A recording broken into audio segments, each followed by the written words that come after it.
The trial of a man charged with killing a woman in Jackson County has begun. New details were released in the courtroom. Secretary of State Antony Blinken met with Israeli officials, urging them to make a peace deal with Hamas leaders. We have the latest on negotiations. And we're seeing fall-like temperatures at this hour, but how long will this nice weather last? Because all good things come to an end. Details in a few minutes. Mountain News, first at 4, continues. We are learning new details about the murder of an Eastern Kentucky woman who tried to stop a man from stealing her truck. Tracy Clemens died at a London hospital August 10th. Police say earlier that day she was run over by Michael Edwards, who tried to steal her truck at a T-Mart gas station in Annville in Jackson County. WYMT's Phil Pendleton has a look at the testimony given in court this morning. A Jackson County grand jury will now decide the case of Michael Edwards following a morning of testimony in which a deputy sheriff described in somewhat graphic details the final moments of Tracy Clemens' life. The camera footage shows Tracy Clemens coming out of a T-Mart in a hurry. She runs over to the driver's side door of her blue Chevrolet vehicle, and you can struggle the scene. Deputy Jason Weaver says Clemens fell and was run over by the back wheel of her truck. Initially, police were called to the T-Mart for a hit and run. Later, they learned Michael Edwards was the man they were looking for. He's also accused of holding others at gunpoint and stealing clothes from a woman's clothesline. Police say once they caught up with him, he damaged several police cruisers. Then he refused multiple commands to drop the weapon and had to be tackled to the ground. That's not Jackson County as a whole. You know, that's things happen, and you know, there's bad people everywhere, and that's just part of it. A Jackson County grand jury will now consider this case. That'll take place sometime between now and around the 1st of October. Edwards has been told to be back in court October 1st for an update. In Jackson County, Phil Pendleton, now back to you. In addition to murder, Edwards is also charged with wanton endangerment, criminal mischief, resisting arrest, and being a convicted felon in possession of a handgun. He remains in jail on a $1 million bond. All right, temperatures outside right now are in the 70s across portions of the WYMT viewing area. We'll go ahead and call up those temperatures right now, and you can see right there. Temperatures are in the there we go. Mid to upper 70s, even low 80s. 80 in Manchester, 78 in London, 82 Somerset, 77 in Irvine, Moorhead, Jackson, Prestonsburg, and Ashland. Wise is the cool spot on the map at 66 degrees. Here's the latest with live pinpoint Doppler radar. That rain that we were talking about earlier is now pushing its way out of eastern Kentucky. So let's say within the next hour or so, all will be quiet as we go throughout the next several hours going into the evening. Outside right now in Hazard, you can see we have a mixture of sun and clouds out there. Temperatures right now in the 70s, and for weather anytime day or night, if you scan that First Alert Weather app QR code there, it'll give you the latest information for your area. We're at 73 degrees. Humidity, we're fully saturated at 100 with winds out of the north at 3 miles per hour. We'll keep the fall-like temperatures in the forecast for a little bit, but the 80s and 90s will make a comeback. And I'll tell you when in the First Alert forecast in a few minutes. Addison. All right, Eric, thank you. We are now just hours away from the start of the Democratic National Convention. President Biden will deliver the keynote speech tonight, but the rest of the week will be focused on the future with Vice President Kamala Harris at the top of the ticket. Skylar Henry is with delegates in Chicago. Organizers of the Democratic National Convention laid out what voters can expect tonight. Tonight's theme, For the People, will showcase Kamala Harris's commitment to fighting for everyday Americans. A new CBS News YouGov poll shows Vice President Kamala Harris goes into this convention with a 3-point lead nationally over former President Donald Trump. But she is effectively tied in the battleground states that are likely to decide the race. Running mate, Minnesota Governor Tim Walz, laid out this game plan for delegates this morning. We've got 78 days of hard work. We can sleep when we're dead. Not now. Not now. Delegates we spoke with say they can feel the momentum. It's just a dramatic change from 4 weeks ago. Mike Thaler is a delegate from San Diego. We've seen this energy shift, if you will, from nominee to nominee. Have you been able to feel that in California? Oh, absolutely. Yeah. And really, I think the purpose of the convention itself is to get that momentum usually started, but they didn't need to start it. It was hot and heavy. Outside the convention center, protests against the war in Gaza are expected all week. Chicago police say there shouldn't be any issues if the protests stay peaceful. We would prefer not to have clashes. We would prefer not to have to make arrests if we don't have to. President Biden is the keynote speaker tonight. Harris accepts her party's nomination later in the week. Skyler Henry, CBS News, Chicago.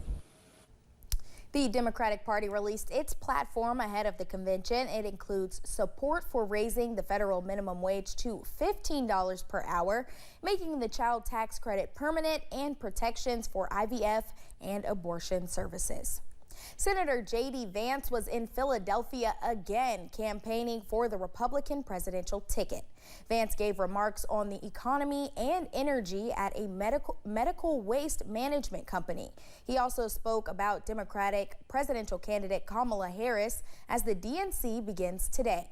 Vance says Harris has failed the country as vice president. Kamala Harris is running around the country and saying that on day one, she wants to bring the cost of goods and the cost of housing under control. She says that on day one, she wants to make groceries and homes more affordable for American citizens. Well, Kamala Harris, where have you been? Because you've been vice president for about 1,300 days. Both campaigns have put a lot of focus on Pennsylvania. The latest CBS News poll has the Commonwealth of Pennsylvania at a toss-up between the two parties. The trio of Republican-led committees leading the impeachment inquiry into President Biden released a report Monday accusing him of corruption. It argues the president has engaged in impeachable conduct but does not make a formal recommendation for the House to move forward with impeachment. Instead, it recycles previous unsupported claims to argue Biden knowingly participated in a conspiracy to leverage his office. The report leaves it up to the House to evaluate. U.S. Secretary of State Antony Blinken says this is a decisive moment in the war between Israel and Hamas. He's back on the ground in Tel Aviv, urgently pushing for a ceasefire and hostage release deal. CBS's Ramy Inocencio is there.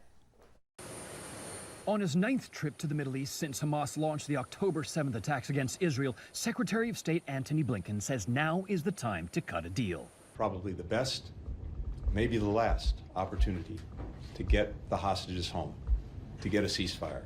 But Blinken's urgent optimism carries a different tone. Israel and Hamas are pessimistic. Israeli media quotes Israeli Prime Minister Benjamin Netanyahu saying there are no high chances for a deal. And Hamas is deeply dissatisfied with the latest proposal, saying it has more of what Israel wants.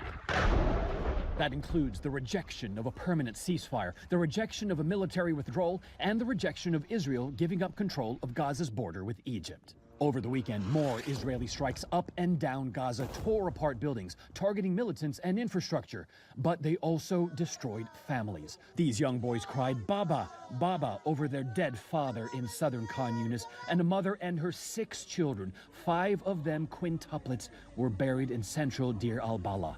All those children were put into this one single body bag. Here in Israel, hostage families say that they are feeling the heartbreak too, more than 10 months after Hamas kidnapped their relatives. We all understand what it means when terrorists are holding your loved ones.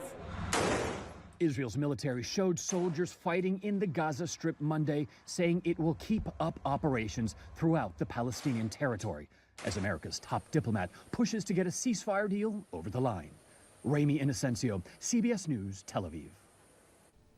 Secretary of State Blinken heads to Cairo next, where talks on a deal are ongoing. The U.S. has indicated that it aims to hold a second summit later this week and hopes to get a deal finalized by the end of next week. Protesters gathered around Secretary Blinken's hotel to deliver a message.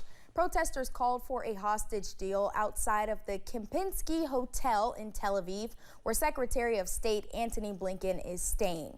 The protesters, with whom Blinken has spoken on past trips, chanted "hostage deal now" and held signs supporting U.S. efforts.